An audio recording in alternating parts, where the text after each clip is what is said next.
राज्यात युतीचं सरकार आल्यानंतर अनेक रस्त्यांची कामं दर्जेदार झाल्याचं चित्र आपण आपल्याला मिळालेलं आहे। एकूणच राज्यात जितकीही जिल्ह्याला जोडणारे जे मार्ग आहेत त्यांचं काम अत्यंत चांगल्या दर्जाचं झालेलं आपल्याला पाहायला मिळालेलं असलं तरी मात्र वाशिमच्या रिसोड येथून जे बुलढाणा जिल्ह्यातील मेहकर मार्गाचा जोडणारा रस्ता आहे यांची मात्र इथं दुरावस्था झाल्याचं चित्र आपल्याला पाहायला मिळतं आहे। एकूणच या रस्त्यावर जर पाहायला गेलं तर मोठमोठे खड्डे झालेले पाहायला मिळतात।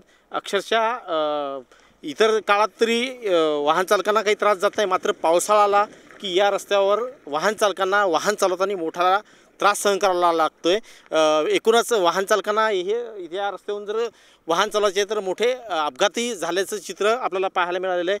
अक्षरशः दुचाकी असतील किंवा चारचाकी असतील या रस्त्याने जात असताना त्यांना मणक्याचे आजार असतील किंवा हाडाचे आजार असतील हे मोठ्या प्रमाणात पाहायला मिळालेले आहेत। एकूणच या मतदारसंघाचे आमदार अमित जनक आहेत, काँग्रेसचे 3 टर्मपासून इथं आमदार आहेत। त्यांनी कोणतंच काम इथं केलेलं नसल्याचा आरोप इथं नागरिकांनी केल्याचा आरोपही इथं पाहायला मिळतोय।